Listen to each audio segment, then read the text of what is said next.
السلام علیکم۔ Welcome back to my channel Urdu کہانی ٹیوب۔ دوستو، آج بھی میں آپ کے لیے انتہائی خوفناک اور سبق آموز کہانی لے کر آئی ہوں، لیکن اپنی کہانی شروع کرنے سے پہلے آپ سب سے گزارش ہے، اگر آپ نے ہمارے چینل کو اب تک سبسکرائب نہیں کیا تو پلیز سبسکرائب کر دیں اور ساتھ میں لگے بیل آئیکن کے بٹن کو بھی آن کر دیں تاکہ ہماری ہر نیو آنے والی ویڈیو کی نوٹیفیکیشن پر وقت آپ کو ملتی رہے۔ شکریہ۔ میری آپ بیتی ہے جو میں آپ سے شیئر کرتا ہوں۔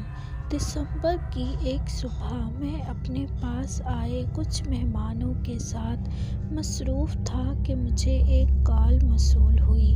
دوسری طرف میرے ایک بہت پیارے تعلق والے شریف صاحب، جو کہ نہ صرف میرے ساتھ بہت بے تکلف بھی ہیں، حالانکہ عمر میں مجھ سے کافی بڑے ہیں اور مجھے پتر ہی کہتے ہیں، لیکن ان سے میرا رشتہ دوستی کے قریب ہے۔ اس کی وجہ سے ان کی سادہ طبیعت اور دل کی اچھائی ہے۔ شریف صاحب چند ایکڑ کے زمیندار ہونے کے ساتھ ساتھ مانندہ بھی ہیں۔ مانندہ لفظ سے کئی قارئین ناواقف ہوں گے۔ بتاتا چلوں کہ سانپ بچھو کے کانٹے کا دم کرنے والے کو مانندہ کہتے ہیں۔ دیہات میں لوگ آج بھی سانپ بچھو کے کاٹنے پر مانندوں کے پاس جا کر دم کرواتے ہیں، اس زہر کا دیسی علاج کرواتے ہیں اور اللہ کے کرم سے شفا پاتے ہیں۔ میرے ہیلو کرنے پر شریف صاحب بولے، پتر گھر میں ہی ہے نا؟ میں نے کہا، جی بالکل گھر ہی ہوں، سب خیر تو ہے نا؟ تو بولے، سب اللہ کا فضل ہے، تو بس گھر رہنا، میں کسی کو لے کر 1 گھنٹے تک تیرے پاس آ رہا ہوں۔ یہ کہہ کر ساتھ ہی کال کاٹ دی۔ میں نے اس 1 گھنٹے میں مہمانوں کو فارغ کیا۔ آخر بندہ روانہ ہونے ہی لگا تھا کہ شریف صاحب میرے گھر پہنچ گئے۔ ان کے ساتھ ایک مرد اور ایک عورت تھے۔ سلام دعا اور حال احوال کے بعد میں نے سوالیہ نگاہوں سے شریف صاحب کی طرف دیکھا۔ وہ بولے کہ پتر، یہ دونوں آج صبح میرے پاس آئے ہیں۔ میں نے ان سے پوچھا کہ سانپ نے کاٹا ہے یا بچھو نے؟ تو کہتے ہیں کہ نہ سانپ نے کاٹا ہے نہ ہی بچھو نے۔ پھر انہوں نے اپنی پریشانی مجھے بتائی تو میں سمجھ گیا کہ یہ معاملہ تمہارے طلب مطلب کا ہے، تو ان کو لے کر میں تمہارے پاس آ گیا۔ یہ کہہ کر شریف صاحب خاموش ہو گئے۔ میں نے اس آدمی کی طرف دیکھا جو میری طرف خاموشی سے شریف صاحب کی بات سن رہے تھے۔ انہوں نے کھنکھار کر گلا صاف کیا اور بولے کہ میں آپ کو ساری بات تفصیل سے سناتا ہوں۔ میرا نام رب نواز ہے، ہم دونوں میاں بیوی ہیں۔ انہوں نے ساتھ بیٹی خاتون کی طرف اشارہ کیا۔ ہم سے جڑی پریشانی ہمارے دادا ابا کے وقت سے شروع ہوئی۔ میرے والد صاحب میرے دادا ابا کی اکلوتی اولاد تھے۔ ابھی والد صاحب کی عمر 10 سال تھی کہ میرے دادا کے ساتھ یہ واقعہ پیش آیا۔ ہوا اس طرح کہ دادا ابو ایک گاؤں میں رہتے تھے اور ایک زمیندار کے ہاں اس کے جانوروں کو چارہ ڈالنے کی نوکری کرتے تھے۔ دادا ابو کا گھر گاؤں سے تھوڑا ہٹ کر تھا۔ گھر کے ارد گرد درختوں کے جھنڈ تھے۔ ایک دن اس زمیندار نے ایک بیمار بھینس تحفے میں میرے دادا کو دے دی۔ دادا دادی نے اس بھینس کی خوب سیوا کی۔ اللہ کا کرم ہوا اور وہ بھینس ٹھیک ہو گئی۔ بھینس نے دودھ دینا شروع کر دیا تھا۔ گھر دودھ کی اور گھی کی فراوانی ہو گئی تھی۔ ان دونوں کو کوئی بھی دودھ نہیں بیچتا تھا، سب دودھ بیچنا گناہ سمجھتے تھے۔ ہوا اس طرح کہ ایک دن جب دادی دودھ نکالنے گئی تو بھینس کا دودھ ایک قطرہ بھی نہ نکلا۔ بھینس کا ہوانا خالی تھا۔ دادی بہت حیران ہوئی۔ شام کو دودھ نکالا گیا۔ حیرانی یہ کہ اگلے دن پھر صبح دودھ نہیں نکلا اور ہوانا خالی۔